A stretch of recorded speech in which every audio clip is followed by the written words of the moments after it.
මිහිරි දුව මේ කිරි එක බොන්න. ඇයි අම්මා කිරි එක පරක්කෝ? මං හැමදාම කියලා තියෙනවනේ නැගිට ගමන් කිරි වීදුරුව ගෙනත් දෙන්න කියලා. හරි හරි මගේ පැටියෝ. මං හෙට ඉඳන් එහෙම කරන්නම්කෝ. කෝ තාම අතු ගානවද? දවසෙම ඉතින් කොස්ස වනවන ඉන්න. හා අත ඉක්මන් කරලා අතු ගාලා ඉවර වෙලා අර රෙදි වගේක් ඇති ඒ ටිකත් හොදලා දාන්න කෙල්ලේ. හොඳයි අම්මේ. අක්කේ මගේ අලුත් ගවුමක් ඇති. ඒක පරිස්සමට හොදන්න. මතකනේ කලින් පාරකත් ගවුමේ බොත්තමක් කඩලා තිබුණා. අනේ නංගි. නංගිගේ වැඩ ටික නංගි කරගන්නකෝ. ගෙදර වැඩ ඔක්කොම කරන්නෙත් මං. ඉතින් නංගිට බැරිද තමන්ගේ වැඩ ටිකවත් කරගන්න? මං කියලත් දවසකට කොච්චර වැඩ කන්දක් කරනවද? හප්පේ මහ ලොකු වැඩ කන්ද. ගේ දොරේ වැඩ කරන එක අම්මගේ නංගිගේ රෙදි හොදන එක මහ ලොකු වැඩක්ද? නිකම්ම කකා බිබී ඉන්නද කුමාරි හාමිගේ කල්පනාව? අනේ මං එහෙම හිතලා කිව්වේ නැහැ අම්මේ. අම්මා ඉතින් මං කියන හැමදේම වැරදියටනේ ගන්නෙ. ඇති දැන් කයිවාරුව නැතුව දැන් ගිහින් කිව්ව වැඩේ කරන්න. ඒ කරලා දර ටිකකුත් ඇහිඳන් එන්න. හොඳයි අම්මේ. එකම අම්මගේ දරුවෝ දෙන්නෙක්. ඒත් ආදරේ නම් එක වගේ තිබුණේ නෑ. පොඩි දුව මිහිරිට අම්මා හරිම ආදරෙන් සැලකුවා. හොඳ ඇඳුම්, රස කෑම, ආදරේ පිරුණු වචන හැමදේම ලැබුණේ මිහිරිට. ඒත් අහිංසක සඳුනිගේ ජීවිතේ වෙනස්. උදේ ඉඳන් රෑ වෙනකම් වැඩම විතරයි. අතු ගානවා, වතුර ගේනවා, දර කපනවා. අම්මගේ බැනුම් අතරේ සඳුනි නිහඬව කඳුළු හංගගෙන ජීවත් වුණා.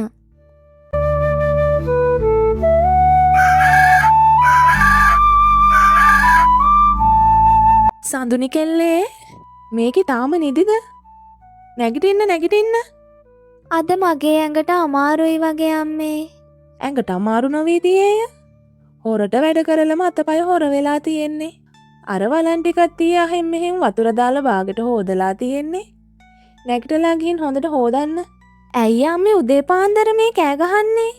නිදා ගන්නත් නෑ. නෑ මොනවත් නෑ පුතේ. මගේ මැනික ගිහින් නිදා ගන්න. පොඩි එකෙත් ඇහැරෙනව මේකගේ වැඩ නිසා. ඉක්මනට ගිහින් මේ ටික හොදලා ඊට පස්සේ අනිත් වැඩ ටික කරන්න. හොඳයි අම්මේ. අසනීපෙන් වෙවුල සඳුනි බිත්තිය අල්ලගෙන නැගිට්ටා. කඳුළු වැටෙද්දිත් ඇය හෙමින් ගෙදර වැඩ ටික කරන්න පටන් ගත්තා. ඒ පුංචි හදවතට ඕනි උනේ අම්මගෙන් එක ආදරණීය වචනයක් විතරයි.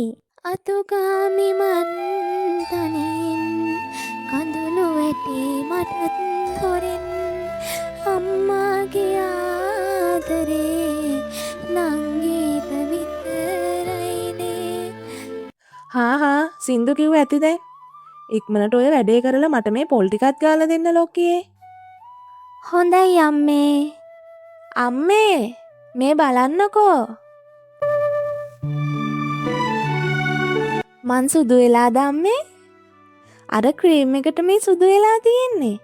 අනේ මගේ බෝනික්කට ඔය අනම්මනම් ක්‍රීම් ඕනි නෑ. කොහොමත් ඔය කිරි පාටට ඉන්නේ.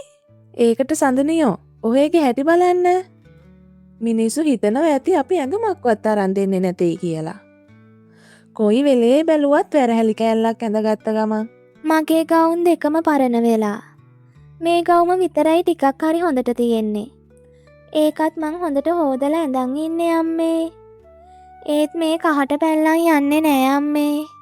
ඔය නංගිගේ පරණ ඇඳුම් දෙක තුනක්වත් ඉල්ලන් අඳින්න. මගේ අතේ සල්ලි නෑ මේ වෙලාවේ ගවුම් රෙදි කෑල්ලක්වත් අරන් දෙන්න. මගේ ගවුම් අක්කට අඳින්න බෑනේ අම්මේ. මං අඳින මෝස්තර ගවුම් අක්කට හරියන්නේ නෑ.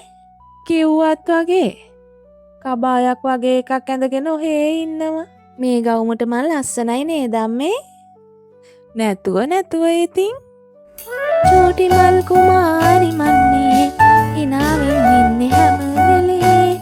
අම්මා මාව ආදරෙන් උරු කරයි මෙලෙසින්. මගේ ලෝකෙ සතුටින් පිරේ. ලාලා. අම්මේ වැඩ ඔක්කොම කරලා ඉවරයි. මං චුට්ටක් නිදාගන්නද? දැන් ඔහොම ඉඳලා රැටම නිදාගන්න බැරිය? සඳුනියෝ ඇයි අම්මේ? ලිඳෙන් වතුර ටිකක් ඇදලා අර බේසමට පුරවලා තියන්න. නංගිට හවසට ඇඟපත සෝදන්න වතුර හැලියක් රත් කරන්නටත් ඕනි. හරි අම්මේ. මං කරන්නම්.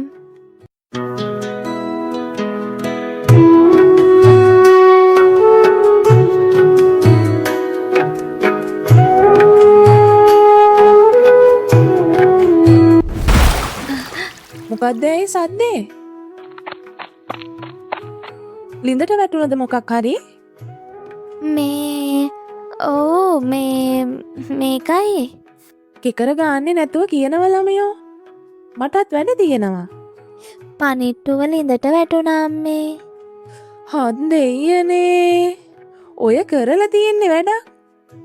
දැන් ඉතින් ඔක්කොම කරලා ඉවරයි. ඔය වගේ මෝසල වැඩක් තමයි ඉතින් කරන්නේ. කෝ බලන්න. කෝ පේන තෙක් මානික නෑ නොවේ. දැන් ඉතින් මගේ මූණ බලන් ඉන්නේ නැතුව ලිඳට පැනලා හරි පනිට්ටු අරන් එන එකයි තියෙන්නේ. අනේ අම්මේ මං කොහොමද ලිඳට බහින්නේ? ඒකෙන් මට වැඩක් නෑ. මට පනිට්ටුව ගෙනත් තියන්න. අම්මගේ බැනුම් වලට බයෙන් සඳුනි හෙමින් ලිඳට බැස්සා. සීතල වතුර ඇඟට දැනෙද්දී පුංචි කෙල්ල බයෙන් වෙවුලුවා. පනිට්ටුව අල්ලගන්න එය තවත් යටට පීනලා ගියා. ඒත් මේ ලිඳේ කෙලවරක් නම් තිබුණේ නෑ. ටික වෙලාවකින් ඒ ලිඳ අමුතු ගංගාවක් වගේ තැනකට හැරුණා. දිලිසෙන මල් රත්තරන් ගස් තියෙන කවදාවත් නොදකපු ලෝකයක් ඇය ඉස්සරහා දිස්සුණා. බයෙන් වටපිට බලපු සඳුනි හෙමින් ගොඩට නැග්ගා. ඒත් ඇය ගොඩ උනේ සාමාන්‍ය තැනකට නෙමෙයි. රහස් වලින් පිරුණු අමුතු ලෝකයකට. මං කොහෙටද මේ ඇවිත් ඉන්නේ? පනිට්ටුව කොහෙවත්ම නැහැ. පනිට්ටුව නැතුව ගෙදර ගියොත් මට අම්මගෙන් හොඳටම බැනුම් අහන්න තමයි වෙන්නේ. මේ හරිය උදව්වක්වත් ගන්න කෙනෙක් ඉන්නවද බලන්න ඕනි. අනේ අපිව බේරගන්න. අපිව වතුරට දාන්න. යාළුවනේ බය වෙන්න එපා. මං ඔයාලට උදව් කරන්නම්. අනේ බොහොම ස්තුතියි. ඔයාගේ කරුණාවන්තකමට ඔයා හොයන දේ ඉක්මනටම ඔයාට ලැබෙයි. දැන් නම් ගොඩක් පරක්කුයි. පනිට්ටුව මං කොහෙන් කියලා හොයන්නද? අනේ ඉක්මනට මට ඒක හොයාගන්න පුළුවන් වුණා නම්. තව චුට්ටක් ඉස්සරහට ගිහින් බලනවා. අයියෝ මට ඉඳලා ඇති වෙලා මෙහෙම. මට හරි අමාරුයි. කවුරුත් නැද්ද මට උදව් කරන්නවත්? ඒ ගමන කවුද? මේ අඹ ගහද කතා කරේ? ඔව් මං තමයි කතා කරේ. ඔයා මේ කොහේ යන ගමන්ද? ඔයාට කරදරයක් නැත්තම් මට උදව්වක් කරලා යන්න පුළුවන්ද? මේක නම් අමුතු මායා නගරයක් වගේ. කතා කරන මාළු, රත්තරන් ගස්, ඒ මදිවට දැන් කතා කරන අඹ ගහකොත්. අනේ තනියෙන් කියව ඉන්නේ නැතුව මට උදව් කරන්න යාළුවේ. මට මෙහෙම එක පැත්තකට ඇල ගැහිලා ඉඳලා හරි අමාරුයි. හොඳයි. මං කොහොමද ඔයාට උදව් කරන්න ඕනි? ඒ අතු ටිකේ ගෙඩි වැඩි නිසා එක පැත්තකට බර වෙලා තියෙන්නේ. අනේ යාළුවේ මේ අඹ ටික කඩන් කන්න. මෙච්චර අඹ ගොඩක්? අනේ මං කොහොමද මේ තරම් අඹ කන්නේ? ඕනි නම් මං අඹ ටික කඩලා බිමට දාන්නම්. ඔයාට එතකොට සැහැල්ලුවක් දැනේ. ඒත් මං කොහොමද ගහට නගින්නේ? ඉන්නකෝ. මම කොහොම හරි ඔයාට උදව් කරන්නම්.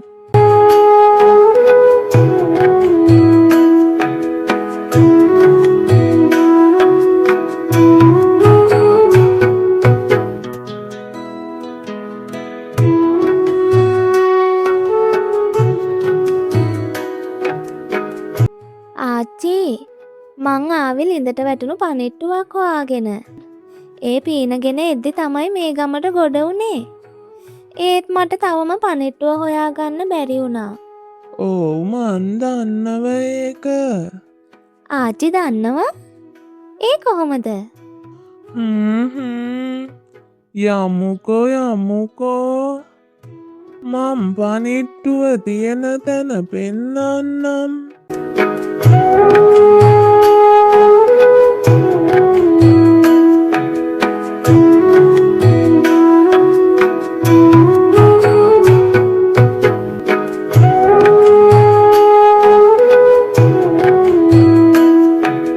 කෝ ආච්චි පනිට්ටුව? මෙන්න මේ තියෙන්නේ පනිට්ටුව. ඔව්මයි. මේ තියෙන්නේ පනිට්ටුව. ඒත් මං කොහමද ආයේ ගෙදර යන්නේ?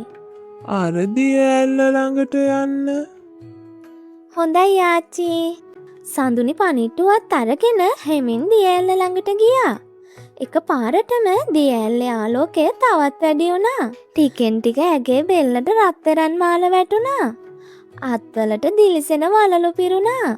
දුප්පත් පුංචි කෙල්ල මොහොතින් රන් කුමාරිකාවක් වගේ වෙනස් වුණා. බලන්න ඉතිම ඇගේ අතේ තිබුණු පනිට්ටුවත් රංකාසි මැණික් රන් භාණ්ඩ වලින් පිරෙන්න පටන් ගත්තා. සඳුනිට අදහ ගන්නවත් බැරි වුණා. ඒ අමුතු ලෝකය අහිංසක හදවතක් තියෙන මේ පුංචි කෙල්ලට තෑග්ගක් දීලා තිබුණා.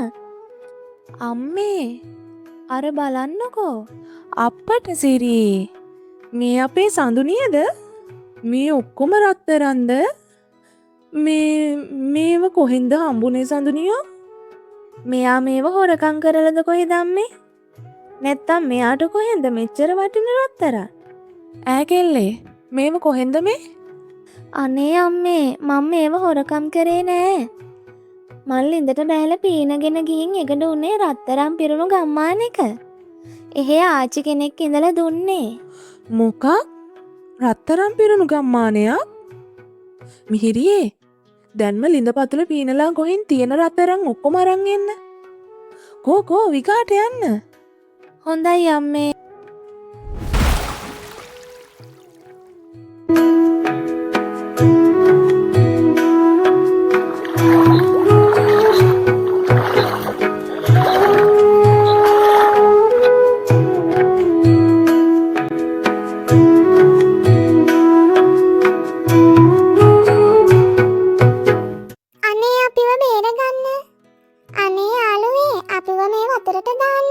හාපෝ මට නම් බෑ. මට පරක්කු වෙනවා. රත්තරන් ටික අරගෙන ගෙදර යන්නත් ඕනි. මට ඔය පිළිගඳ ගහන මාළු අල්ලන්න බෑ. ඊයා අප්පිරියාවේ බෑ. අයියෝ මාව මේ කරදරෙන් බේරගන්න කවුරුත් නැද්දෝ. අනේ යාළුවේ මට මෙහෙම ඉඳලා එපා වෙලා. මම මේ එක පැත්තකට ඇල ගැහිලා ඉන්නේ හරි අමාරුවෙන්. අනේ යාළුවේ මේ අඹ ටික කඩලා දාන්න. මේ ගහත් කතා කරනවා. හරි පුදුමයි. මට මේ කාටවත් උදව් කර ඉන්න වෙලාවක් නෑ. මට පුළුවන් දෝව කරන්න. ගෙදර කවුද? ගෙදර කවුද? කවුද මේ දරුවා? ආච්චි මං සඳුනිගේ නංගි. දැන් ටිකකට කලින් ඇවිත් පනිට්ටුවක් නැති වෙලා අරන් යන්න ආවේ. අනේ ආච්චි මාත් වතුර ඇදෑදීද්දි පනිට්ටුව ලිඳට වැටුණා. මට ඒ පනිට්ටුව හොයලා දෙන්න පුළුවන්ද ආච්චි? හොඳයි යමුකෝ බලන්න.